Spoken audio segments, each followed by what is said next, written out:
નમસ્કાર મિત્રો, સ્વાગત છે તમારું ગુજરાત ખબર ચેનલમાં। લોકસભા ચૂંટણી 2024 આવી રહી છે ત્યારે ગુજરાતના કુલ 24 ઉમેદવાર જાહેર કરવામાં આવ્યા છે, જેમાં ભાજપ અને કોંગ્રેસમાંથી સામસામે કોણ લડશે તેને લઈને ધીમે ધીમે હવે ચિત્ર સ્પષ્ટ થઈ રહ્યું છે। જોકે ગુજરાતના કુલ 24 ઉમેદવાર જાહેર કરવામાં આવ્યા છે, જેમાં ભાજપના 15, કોંગ્રેસના 7 અને આમ આદમી પાર્ટીના 2 ઉમેદવારનો સમાવેશ થાય છે। જોકે બીજી યાદીમાં પાર્ટીઓ વધુ નામો જાહેર કરશે જેની રાહ જોવાઈ રહી છે।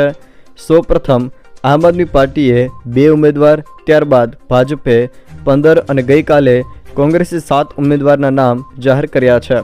જોકે ભાજપે ગુજરાતમાં 15 બેઠકો પર ઉમેદવારના નામની યાદી જાહેર કરી છે, જેમાં કચ્છથી વિનોદ ચાવડા, બનાસકાંઠાથી ડૉક્ટર રેખા ચૌધરી, પાટણથી ભરતસિંહ ડાભી, ગાંધીનગરથી અમિત શાહ, અમદાવાદ પશ્ચિમથી દિનેશ મકવાણા, રાજકોટથી પુરુષોત્તમ રૂપાલા, પોરબંદરથી મનસુખ માંડવિયા, જામનગરથી પૂનમ માંડમ, આણંદથી મિતેશ પટેલ, ખેડાથી દેવુસિંહ ચૌહાણ, પંચમહાલથી રાજપાલસિંહ યાદવ, દાહોદથી જસવંતસિંહ ભાભોર, ભરૂચથી મનસુખભાઈ વસાવા, બારડોલીથી પ્રભુ વસાવા અને નવસારીથી CR પાટીલના નામ જાહેર કરવામાં આવ્યા છે।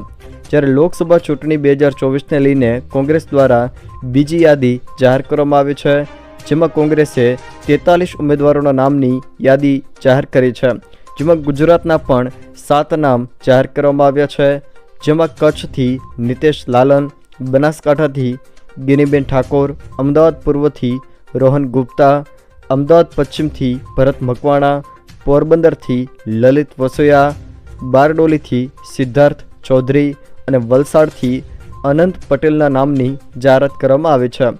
જોકે લોકસભા ચૂંટણી 2024માં ગુજરાતમાં ભાજપ અને કોંગ્રેસમાંથી કોણ કોની સામે લડશે તેને લઈને પણ ચિત્ર હવે ધીમે ધીમે સ્પષ્ટ થઈ રહ્યું છે।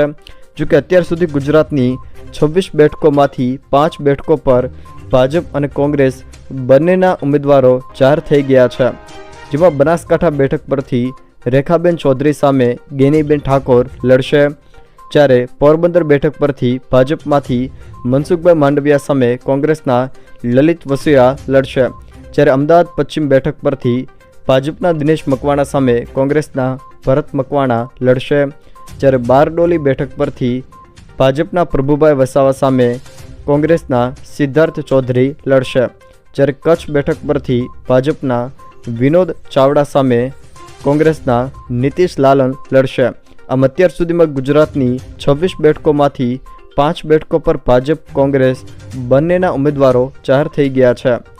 જો મિત્રો આ વિડીયો તમને પસંદ આવ્યો હોય તો વિડીયોને લાઇક કરો, તમારા મિત્રો સાથે શેર કરો અને જો તમે અમારી ચેનલમાં નવા હો તો ચેનલને સબસ્ક્રાઈબ જરૂર કરજો। સાથે જ આ વિડીયો તમારા અન્ય મિત્રો સાથે પણ શેર જરૂર કરજો, જેથી તેને પણ આ માહિતીઓ મળી શકે।